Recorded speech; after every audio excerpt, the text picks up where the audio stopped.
Icciitii abbaa manaa kee yookiin hiriyaa kee wajjin hin qooddanne akkamittiin nama sana wajjin qooddachuu dandeessi? Akkamittiin namni kun abbaa manaa keetirra caalee nama garaa ta'e isatu na liqinfamuu dide. Namoonni best friend akkamitti fayyadamaa jiru kan jedhu sanarratti amma nuti kan wal dhabaa jirru malee best friend ta'uun dogongora ta'e miti jedhee nama. Guyyaa eeggatu baay'isee har'a moo boru wal dhabu warri kun jedheeti jala taa'eet guyyaa qabataa akka wabii kana tokko kan keessi deebisa. Kan keessi hin deebisa. Tole. Friend best friendiin garaagarummaa qaba. Jedhee yaada. Ashuun ati garuu best friend godha. Even if abbaan manaa ishee rakkoo wa'ii uumee namni jalqaba gadi ba'ee itti mari'atamu eenyudha? Nama best friend. Ani irra qabaan beeku dhiifa manaa godha.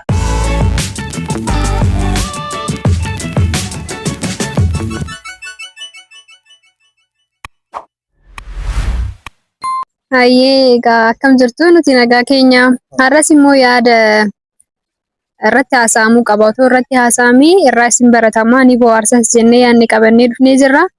Isinirraa kan eeggamu hanga dhumaatti teessanii barachuu fi bohaaruu qofa. Tole akkam jirtu hordoftoota Kichuu Tuub baga nagaan dhuftanii yookaan immoo baga nagaan nu eegdanii isiniin jechuu barbaanna. Hanga dhumaatti nu faana tura. Asumarraan immoo namni mana kanaaf haaraa taatan subscribe gochuudhaan yeroo hundaa nu hordofaa isiniin jenna. Galatoomaa. Har'a illee deebinee dhufnee jirra. Ani wabi isaan. Sagantaani yaadaan kan irratti darbu Kichuu Tuub haga xumuraatti na wajjin tura isin jaalanna. Abbiin marii keenyaadhaa kana dura qabiyyoo falmisiisuu tokko qabannee irratti wal falmaa turre. Aras kan irratti wal falminaa karaa itti hojjechuudha. Abbiin keenyaadhaa maal ta'e jechuudha. Dhiiraaf shamara kan beekamu jiru. Best friend, girl friend, boy friend sanarra darbanii best friend waliin ta'uu danda'u. Ta'uu hin qabanidha moo ta'uu hin danda'an moo hin danda'anidha? Ta'uu hin danda'uudhaan. Hin danda'an yaada jedhuun qaba. Ani addunyaa gaa'elaa keessas waan hin jiruu fi hin danda'anii ma isa kan booda itti deebi'a. Hin danda'ama jedhee yaada. Hayyee hin danda'amaadha. Dhaabbiin koo jechuudha yookaan dhaabni gabaa koo sababni hin danda'ama jedhee yaaduu fi namoonni baay'een walitti dhufeenya dhiiraaf shamaraa qulqulluudha jedhanii yaadan. Gaafan siin jedhu inni gaa'ela keessa jirus qulqulluudha, inni jaalala keessa jirus qulqulluudha. Garuu gara best frienditti gaafa dhuftu amanamummaa namoota irraa dhabda malee amanamummaa ofirraa dhabda yaada hin jenne nan falmaan. Kanaaf hin danda'ama siin jedhe. Amanamummaa akkamiiti beektaa? Fakkeenyaaf namni maatiif tokko ta'ee jira. Dhiiras ta'uu danda'a, shamaras ta'uu danda'a. Amala namummaatiin immoo nama hunda wajjin waliigaltee cimaa namni qabu jira. Namummaa isaatiin jechuudha, uumamuma namummaa isaatiin.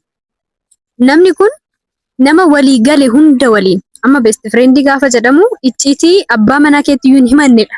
Darbitee kan himtu bitiire. Best friend kan yaadni isaa gaafa siin jedhu yeroo baay'ee jechoota akkas jedhamantu jira. Maqaasumti isaayyuu maalirraa ka'e sadii waan beektu irraa qabaatti. Eessuma haadha isaatiin fedha. Akkaataa dhufaatii isaan beeku dhugaa dubbachuuf jechuun moggaasa maqaa isaan beeku. Garuu gaafa yaadu namoonni walitti dhufeenyi namoota dhiiraaf shamara gidduu walitti dhufeenya qulqulluu jiruun beekan. Best friend gaafa jedhamu jechuun boru naman waliin jiraadha jedhee yaadnedha gaafa best friend taatu. Kana jechuun garuu boru waliin hin jiraatu jechuu miti. Ta'uus danda'a. Namni kun akka obboleessaati yaa. Obboleessa iyyuu hin sodaattaa. Kabajni waan jiruuf obboleessa best friendiin kabajuu osoo hin taane firii taatee nama waliin haasoftuudha best friendiin. Itti siqxee haasoftu. Yaa akkasi. Fakkeenyaaf abbaa manaarraa maatii kee irraa abbaa manaa kee filattee warra kee irraa baatee abbaa manaa kee tafta. Waa mara kee beeka waa mara keeti inni. Waa mara isheeti innis.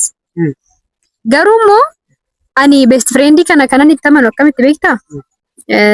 Namoonni hiriyummaa isaan gidduu jiru cimfachuun yookaan immoo iccitii waliin mari'achuutu anaaf best friendidha. Gaafan jedhu ani fakkeenyaaf nama abbaa manaa kottiyyuu iccitiin himne ta'uu hin danda'a fakkeenyaaf ani. Kana jechuun garuu wanta isatti himne sana nama sanatti nan himaa otoo hin taane yaadni best friendummaa sanadha inni dhugaan jiru. Yaadni best friendummaa isuma nama asirratti akkamitti akka haasoftuun barbaade. Warra gaa'elatti galanii wal fuudhanii wajjin jiraatan sanarra warra san dura kaap laayifii irratti jiranii best friendummaa kana naanneessan kanarra ani maalitti dhala mana beektaa ilaalcha namni suni nama waliin jiru sanaaf qabuun yaada malee best friendii namaaf ta'uu isaa miti kan na dhiphisu. Amma fakkeenyaaf sifa akkasiif ta'uuf jechuudha. Ani jaalallee nan qaba. Otoo ani jaalallee jechuun jaalallee nan qaba. Jaalallee otoo hin qabuun best friendiin qaba osoo ta'ee ilaalcha ani jaalallee kootiif qabu, jaalala ani isaaf qabu, amanamummaan ani isaaf qabutu na dhiphisa malee best friendiin kun wanta inni anaaf yaadu nan dhiphisu. Maaliif naman jaalladhu tokko murteesseen boruu koo ta'a, dagalee boruu koo ta'a, anis akkasuma dagalee boruu isaati jedheen itti galam jira jireenya gaafa eegaltu. No, couple life iyyuu bar carraatu hireetu gargar si baasuu danda'a malee namni gaafa itti seenu itti amaneetuma seena. Namni kun hiriyaa koo ta'a, jaalallee koodha, jaalallee koo har'aati abbaa manaa koo boruu jetteeti kan galtu. Kanaafuu ani hamman isa jaaladhu sana hin hir'isinii malee best friendiin koo dhiibbaa nama sanarratti uuma jedheen yaadu. Ani wanta yaaduun beeka malee wanta inni yaadu nan dhiphisu. Fakkeenyaaf hin rakkadhu waan si ajaa'ibu maaliif ani nama baay'ee best frienditi. Ani nama warra best frienditi. Nyaatamte abbaa manaa Yaa maqaa dha'uu waan hin barbaanneef baay'ees ta'uu danda'u. Nagaroo akkatti nagartee nageessa. Isaan keessaa daadhii ashuun tokkodha. Baay'ee asumaan akka bartanii booda mormuu bakka. Loon faatu sumaata akkamitti biqilfamee yaadatta. Ani siin jedheera. Wanti itti amanu tokko ilaalchan ani nama sanaaf qabudha malee ilaalcha namni sun anaaf qabu miti. Namni suni ilaalchi inni anaaf qabu anaan faallaa yoo ta'e best friendummaan sun achitti dhaabbata kana bari. Garuu namni sun akka obboleessa koo namoonni kamte yaadu tasuma namni obboleewwan walii ta'uu hin danda'udha yoo hin dhiigoomne. Wabiin yaada kee dhiyeeffadhume dammeen ergaa akka kana dubbatteeti. Dhiirri immoo maal jedha warri waan kana mormaa yaadicha isheen mormita mitiire. Amma yaada keetti deebina. Ani waa baay'een dubbise gaafuma dammeen haasoftu iyyuu miira baay'een dubbisaa ture. Gaafa bishaan waraabduu akka lagni miidhamnetti akka layinis hin goynetti akka qurxummiin hin beelofnetti akka maaliin hin jennetti waan jedhamu iitu jira. Bakka lama dhaabbattee dubbachaa turte. Qaamni ho'ii jira namni isheen jaallattu namni gara fuulduraatti abbaa manaa isheen taasifachuu barbaaddu yoon dogoggore booda irratti himta viidiyoodhaan booda jechuudha. Garuu miira akkasii ho'iin dubbisaa ture yoon dogoggore garuu hin beekuuti. Akka abbaan manaa sunillee mufannetti akka best friendiin sunillee mufannetti haasa'aa turte. Arrabni akka barbaadame sana laagaa tuqaan turre jechuudha. Humna na jalaa dhabe haasaan ishee. Sababni isaa namni best friend jedhamu hin barbaachisu gaafa jette jedha inni achiiti. Tarii waldhabuu danda'u jechuudha. Yoo hin barbaachise jette immoo abbaan manaa jalqabumaayyuu gaafa eegallu maal jette abbaan manaa koo nama waan sana hin deeggarreedha. Best friend. Yaa waatu jira jenne jalqabumaayyuu jechuudha. Awwaashee isaa dabee jennaani ilkaa dabeeta. Ilkaa dabee jedhe bakkuma maddaa bakkuma jalqaba bakkuma dura burqaasanii kan jallatee jedhanii beeytee bakkitti dubbiin baddeeyyumaa eessa sitti fakkaate erga abbaan manaa jiraate best friend wanti jedhamu kun eessaa dhufeedha. Nuti obboleessa akka obboleessaatti beekna. Obboleessa waan kamuun dhorgatanii ka waan kamiyyuu hin dhokfatanii obboleessi gaachana obboleessi shimala obboleessi rasaasa lafa rakkootti lafa gammachuutti hin waammatta. Akkuma rasaasa gaddarratti illee gammachuu irratti illee dhukaastu obboleessa bakka kamittuu waamteeti iddoo kamittuu si duuba dhaabbata gaaddisa keeti. Namni kuni gaaddisummaan isaa obbolummaa sanarra taree mul'ata bakka baay'eetti haala amma argaa jirru keessatti jechuudha. Abbaa manaarrallee caalee sa'aatiin inni itti mul'atu jira. Falaac qoraac no kan muru kan murteessu kan waan mara godhu qaama sadaffaa beest jedhame kanadha. Inni action gaafa jedhe qofa jireenyi warra kanaa kan act godhuun beekaa. Addunyaa majaalalaa keessa ta'anii jechuudha. Eegalaa gaafa inni jedhe eegalu dhaabaa gaafa inni jedhe wanti sun dhaabbata. Abbaan manaa fi haati manaa murteessanii mee inni maal jedhanii bakka itti yaada irraa fudhatantu jira. Best friend charra. Eeyyen bakka kanatti yaada abbaa manaa sana caala yaada eenyutu bold ta'ee mul'ata. Best friend. Best friend jechuun irra nama akkasii erga qooda kana taphata ta'e best advisor yoo jennee no. Eeyyen ta'u achillee hin ta'u maxxanoommaa. Okay. Waan gaggaariitti waan warra hin gorsineef yeroo baay'ee jechuudha. Waan gaggaariitti. Beestumti maqaan jettu kuniyyuu kiiloo na jalaa dhabdi ani bakka kana dhuftee jechuudha. Beest wife alleech. Beest haati manaa beest jedhamtu jirti. Abbaan manaa beest jedhamu jira. Abbaan beest jedhamu haati beest jedhamtu jirti. Beest friendiin kuni otootii shamarri shamaraaf ta'e inniyyuu over gaafa ta'uu rakkina guddaatu jira. Tokko lamaan isinii kaasuu nan danda'a jechuudha. Bakka itti dubbiin dogongoramte isheen shamaraa eenyuun beesti godhatti gurbaa dhiiraa why not shamara akka ishee sirriitti naa qabadhu bakka kanatti naa qabadhu waatu jira kanatti ho'istee itti waa mari'attu biizinasii wayii eegaluu gaafa barbaadde bakki namni ati mari'achiistu bakka wayii deemudha. Even if ማለት ነው even if abbaan manaa ishee rakkoo wayii uumee namni jalqaba gadi ba'ee itti mari'atamu eenyudha nama best friend. Ani irra qabaan beeku dhiifama naa godha. Waan arge irraa isaa waan baay'ee isaa immoo jechuudha. Social media kanarra wanti guutees isa waan ta'eef jechuudha. Inni dhiiraasi eenyudha best friendiin isaa shamaradha jechuudha. Haati manaa isaa yookaan jaalalleen isaa isatti balleessite taanan iccitiin haadha manaa isaa cinaa jiru iccitiin haadha manaa isaa bira jiru guutuun isaa achi kaa'atan. Otoo haati manaa tun akka caarraa ta'e tasuma guyyaa wayii dhabamte namni kuni ishee sana uumee kennuufii hin danda'a. Achi argatuu dandeenya baay'ee. Nama wayiitu maal jedhe sitti fakkaate amma maqaa isaa dha'uun barbaadu otoo wangeela wanti jedhamu kun guutumaan guututti iyyuu lafarraa dhabame ana biraa hin argattu. Maaliif? Waan hundaanan beekaa jedhe qabeen jira sammuu koo keessa jira jedhe otoo jaalalleen sun akka tasaa guyyaa wayii baddee waan hunda ishee nama sana biraa argannaa jechuudha. Waatu jira. Kitaabotuma dubbisee irraa fiilmotuma ilaale gubbaarraa fiilmii Amaariffaa Salamoonii fi Salamoon Boggaalee fi eenyutu hojjete fiilmii sana baay'eema fiilmii shookdi ta'e miira hamaa wa'ii keessa seenee fiilmiin an ilaale jechuudha. Haadha manaa waan jedhamtu wa'ii bakka nan itti dhaabbadhee akka ilaalu wa'ii na taasise. Addunyaa gaa'ilaa keessa jira akkas of baasee akkan dhaabbadhee ilaalu wa'ii kan na taasise jechuudha. Noormaali. Gaa'ila fayyaa qabuun qaba. Noormaali. Garuu na dhaabee fiilmiin sun jechuudha.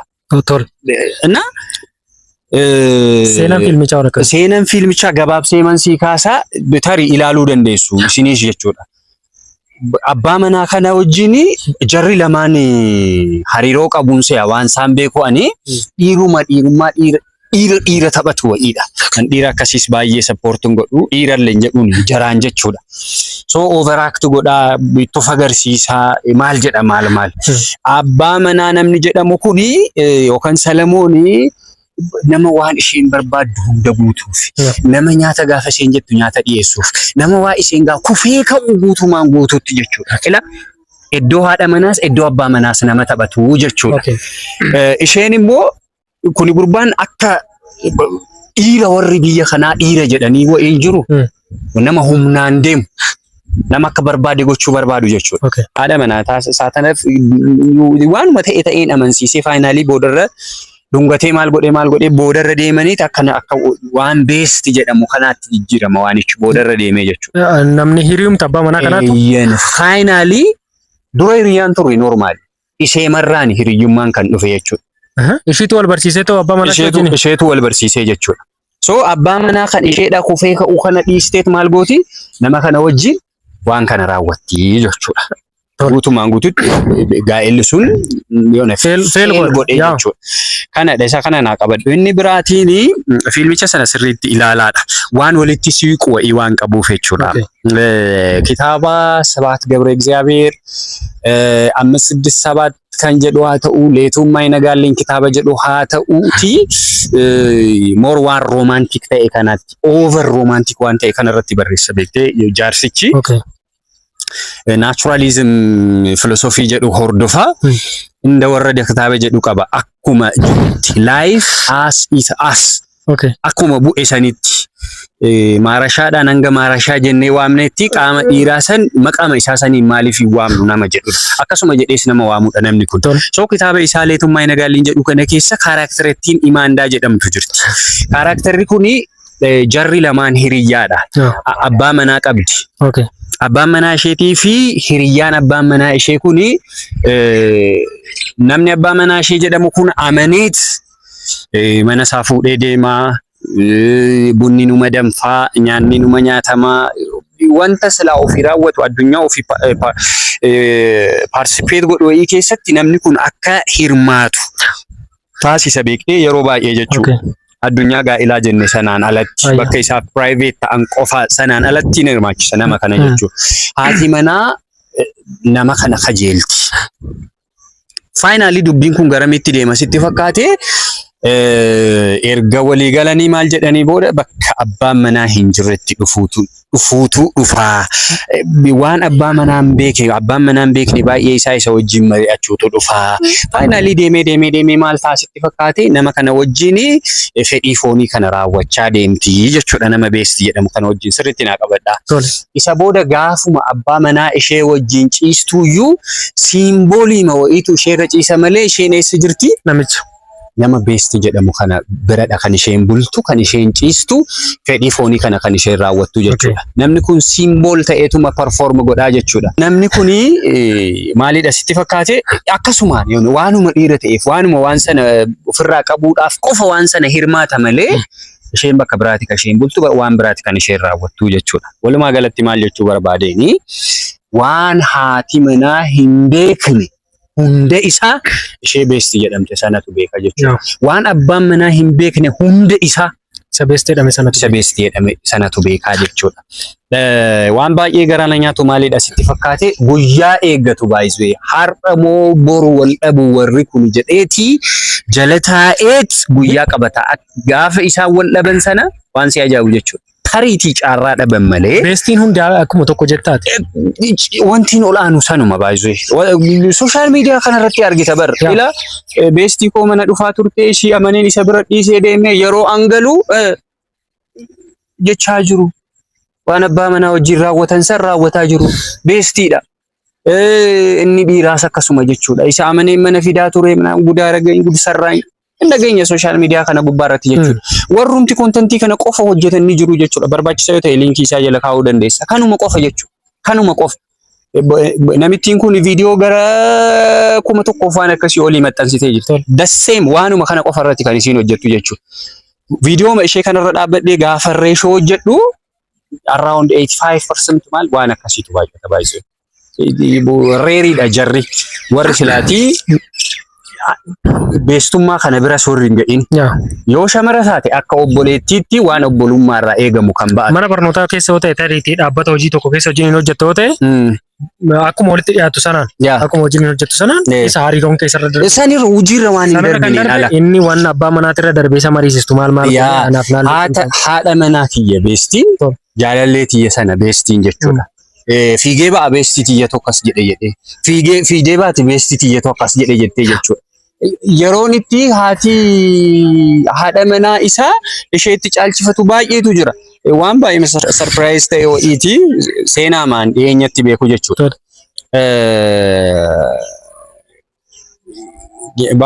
Garaana nyaata nami suni baay'ee jechuudha. Erga murtoon hundi murtaa'ee wanti hundi lafa ga'ee booda abbaan manaa dhaga'a. Maal dhaga'a? Beestii waliin beeku. Dhimma kamuu jechuudha kan isaan mari'atamu abbaa manaa qabdi intalli tiyya akkuma warri jedhuuf qofa nama kanatti heerumte malee beestiidha jarri kuni baay'isee. Beestii. Gaafa murtaa'e inni dhaga'a. Gaafa wanti hundi dhumate deadline waan jedhamu hin jiraame. Bakka guyyaa xumuraa san irratti isa beeksisu yookaan ishee beeksisu jechuudha. Sadarkaa kanarra geenye jirra baay'isuu. Reyaalitii ma isaatirraa waan dubbachuu barbaadee fi baay'eetu jira waan hafee. Taadeetti dabarsina. Taadee yaada keebsadhaati. Waan asoftu qabda miti. Ani tola seenatti tola.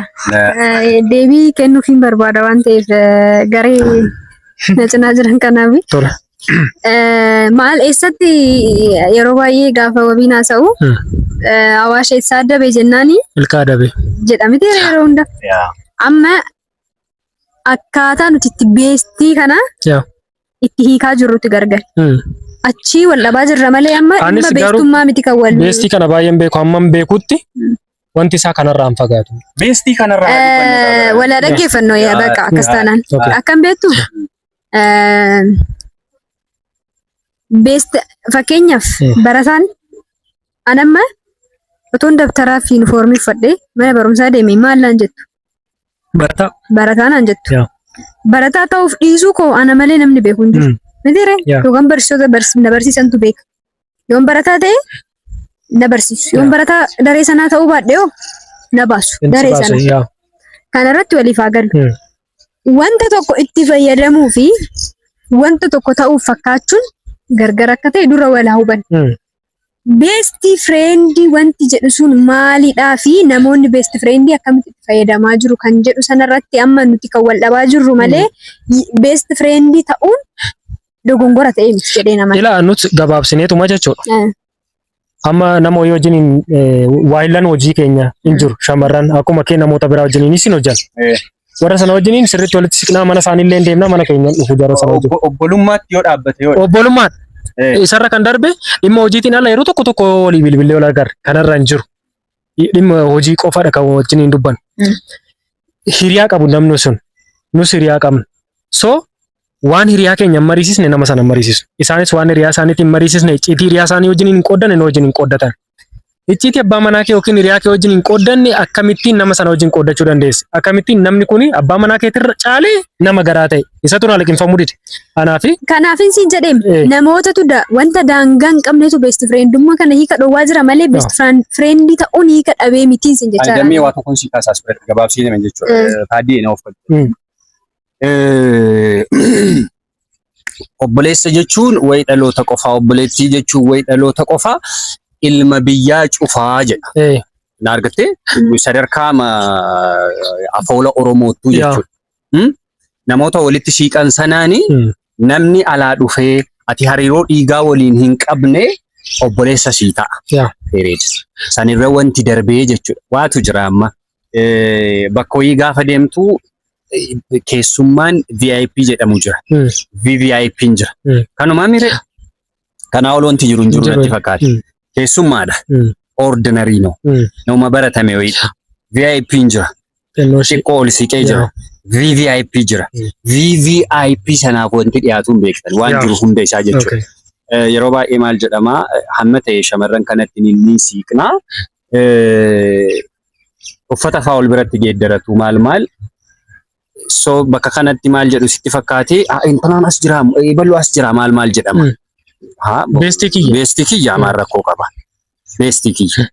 Argattee even shamara abbaa manaa ishee biratti uffata jijjiirachuu uf qabdu wa'iitu isa biratti normaal ta'a jechuudha. Kanaaf namichi kun maal anas isa tunaa liqinfamuu dide bara. VVIP kanaaf waa baay'eetu dhiyaataa jechuudha. Waa baay'eetu jira jechuudha. Kanaafuu ani immoo kanan isin jedhu. Waan isin jechuu barbaade maalumaaf barbaachiseedha. Maaliif barbaachise? Beestii jedhamu kuni obboleessa jennee hoo gabaabsine hoo as biratti yoo kunne hoo sababnumti ittiin beestiin kun uumamuu danda'eef maalidha? Waatu jira bar waaniin obboleessa kiyyattiin himanne isattiin himadha. Waan jaalallee kiyyattiin himanne isattiin himadha. Eenyu waan ta'eef inni eenyudha eessaa dhufe qaamni kuni. Kanaaf ani immoo deebiin kooyi gabaabumatti gabaabsuu illee hin danda'u garuu meena gabaabsuuf nan yaala. Ani waan sin ajaa'ibu abbaan manaa koo nama yaada beest fireendummaan deeggarreedha. Ani immoo nama beest fireendii qabudha. Maaf hin deeggaru? Maaliif hin deeggaru abbaan manaa? Abbaan manaa koo maaf hin deeggarre beektaa? Sodaa miti. Akkuma keessan kanaa ilaalchaan waan cufedha malee beest fireendummaan mee maalidha? Beest fireendiin akkamidha? Jedhee yaada nama kaase. Afachu damee hojii wajjin hin hojjannu. Riilii isoo kana sin gaafadha. Nusiif beest fireendidha. jedhamuu hin dandeenya moo waayilaan hojii keetiiti nu? Nuti waayilaan hojiiti. Waayilaan hojiiti? Best friend miti nu? Ashuun ati garuu best friend godha. Amma waa tokko kaasna bakka kanatti. Gabaabsineetuma. So hariiroo nanaa fi damee gidduu jiru best friend taanaan hin danda'ama. Waa tokko si kaasa. Kanaaf afachuu kaasa. Waan si kaasa. Nuti amma hiriyoota miti waliif. Asumatti bakka akka nuti itti caallamne ilaali. Bakka nuti itti caallamne jechuudha. Sababni ittiin inni beessi ta'uudha. Nuti huccitiin qabanne moo ilaa taadde sirriitti dhaggeeffadhu waan kana. Maal balleessineetu nuti bakka obbolummaa sana wanti ol taree best friendummaa sana keessaa baanee special wanti ati isaa dhiyeessitu maalidha? Addatti namni kuni best friendii ta'ee wanti inni nu keessaa ittiin ol ba'e maalidha? Sababni isaa naa himi. Sababni isaa nama na iyyaafatu ta'uu danda'a. Nama isa iyyaafadhu ta'uu hin danda'a. Nama gaafa gaddasaa akka carraa biratti argame ta'uus danda'a. Nama akka carraa na birattis argame ta'uu danda'a. Nusa waan saniin goonaa. Yeroo baay'een gootan. Lakki carraa arganne gochuu danda'a. Kanaaf amma garaagarummaan as jiru hin taata jechuudha gaafsan. Obboleessa maaf ta'uudhaan maaf ol darbeedha jechuudha. Hin tumurre. Garaagarummaa hiriyaa fi waayila hojii yookiin hiriyaa yookiin waayila hojiitii fi. Waayila hojii jechuun hojii waliin hojjetaa nama sana waliin iddoo hojiitti wal argita. Wanti biraan jiru. Best friend wanti jedhamu kun garuu amma isin yaada komaaf naan hubanne eessatti waliin hubanne beektu. Friend best friendiin garaagarummaa qaba. Jedhee yaada. Maaliif kan waliin nyaattee dhugduu guyyaa 2-3 wal argitu hunduu friendidha. Fakkeenyaaf ani hiriyaan qabu hiriyaan koo kanan waliin nyaadhee dhugu hundaa kan jedhamu wayii jira. Namni kuni nama gaafa gaddu itti himatu hin qabnedha. Nama gaafa gammadu gammachuusaa ittiin nama qooddatu hin qabnetu akkas jedhamte.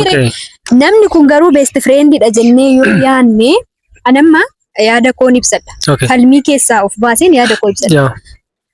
Asitti nama wayii fakkeenya isinii fudhachuun barbaada. Nama kana maqaa isaa dha'uun barbaadu namni kun garuu nama of beekudha. Maqaa kee dha'uu waan ani hin barbaannee fi yoo nama maqaa dhahee eenyummaan nama kanaa beekamaadha waan ta'eef isinis beekuu dandeessu namoonni hordofan kunis nama beekuu danda'an waan ta'eef maqaa isaan dhahu. Best friendidha. Shamarran hedduudhaaf best friendii nama ta'uudha. Yookaan immoo best friendii shamarranii hedduu nama qabudha. Wanti si ajaa'ibu majority rule minority right wanta jedhamu tokko jira miti. Namoonni baay'een waan ta'aniif namoonni xiqqaatan hacuucamuu qaban yaada jedhutti namanu. Fakkeenyaaf namni haa ta'u jedhu nama 100 yoo ta'e namni hin ta'u jedhu nama 50 yoo ta'e mirgi namoota 50 sana akkuma kabajametti yaadni namoota 100 sun lafa kaa'ama malee guutumaan guututti kan warra 50 sana kuffistee miti kan warra 100 kan fudhattu. So namoonni 100 keessaa 10 haa ta'u 20 best friendii yaada jedhu sana realitii isaa lafa godhanii jiraatan otoo jiran maaliif hin danda'amu jennee gonkumaan lafa kaa'uu dandeenya. Lammaffaa immoo namni kun nama gaafa breekaapiin namoota lama gidduutti uumamu wanta sana dhufee kan sirreessu wanta gadda ishee sana yookaan gadda isaa sana dhufee kan qooddatu miira nama sanaa gara gammachuutti kan jijjiiru best friendidha. Erga wanti hunduu murtaa'ee booddee abbaan manaa haati manaa kan dhagahanii yaada jedhutu ka'e. Namni immoo gaafa abbaan manaa dhiisi couple life irratti iyyuu namoonni lama gaafa walitti bu'an best friendiin kan isheeti amma fakkeenyaaf namni kun dhiira miti best friendii ishee yoo ta'e nama dursee walitti bu'uu isaanii gaafattantu bilbila irraa cufatu. Maaliif namoonni akkasiin jiru yaada waan ta'eef. Breekaappii kana keessatti akka sababa hin taane gaafa isaan walitti gochuun isaati obbolummaan isaa maalidha yookaan best friendummaan isaa. Gaafa amma breekaappiin uumame sodaa maalii qabaa dhabar bakka kanatti. Inni shakkamaadha. Maaltu jiraadha? Na shakkuudha. Maaliif itti naasoo beektaa? Bakka itti rakkatte maalidha best friendiin akka silaa isin hiikaa jirtanitti jechuudha. Bakka gammachuutti nama gorsaadha dhoksaadha. Kunoo best friendii kiyya jettee jirta. No way amma na tursiis. Bakkuma kanatti jechuudha. Inni best friendii koodha jedha. Ati abbaa manaa kee yookaan jaalallee kee wajjin break up gootanii jirtan. Or something like wal dhabdaniirta walitti buutanii jirtan. Namni nama jaalatu wa'ii wajjin gaafa break godhu yookaan gaafa walitti bu'u nama isa barbaachisu. Nama bestii kiyya jedhu sanatti Bilbilata. Yaa. Ati gaafa dhaqxee bilbila jalaa cufattu durumaayyuu shakkii maal jedhutu jira. Nama sana miti kan shakku ammas immoo asti kanan siif deebisu. Nama ishee waliin jiru santu na shakka jedhee waan yaaduuf malee. Waan jira bara ammaas bakka. Maal gochuuf bilbila cufata? Kanan barbaade. Maaliif bilbila qoe? Maaliif bilbila cufata beektaa? Wabii kana tokko deebisa. Wabii kasii kan keessi deebisa. Kan keessi deebisa. Tole deebisi afatti afachu walitti fufeetu haa gaafatuutti sana booda afachu. Naannoo ati jiraattu wa'iiti. Sangaa wayii yaabatu yookaan bilbillee wayii yaabatu. Namnumti duraan naannoodhaan dhabamne wayii gaafa achii badu sangaa kiyya inni shakkamaadha. Shakkamaadha namichi. Bilbila maal haadha isaatiif cufataadha. Sababni isaas ilaalchi dhiirota sammuu keessa jiru especially waan si ajaa'ibummoo wanta sitti namni yaada best friendummaan deeggarree nama biraatiif nama best friend ta'ee jiru otoo qoratame. Kanan sitti himuu jechuudha gabaabsee. Maaliif? Akkamitti afachu akkamitti miti isuma dhugaan siin jira hundi isaanii ijoolleen dhiiraa yaada best friendumaa kanan deeggaran ofii isaaniiti immoo best friend ta'anii iddoo biraatti so ati amanamteeti dhiirri biraa amanamaa hin jiru jechuudha moo no best friend jettanii moo wal waamtu nam beeka amma fakkeenyaaf abbaan manaa koo nama biraaf best friendidha best friend tokko garuu hin jaallatu okay na best friendini haa hubannu siniin jechuuf yaada koo gabaabsuudhaafi best friendii yaadni jedhamu suni daangaa keessa waan darbameef maqaan isaa bade malee best friendiin negativii ta'e. Best friend jedhamee wantoota gara garaatiitti ittiin deema. Sanaaf mormine tokko.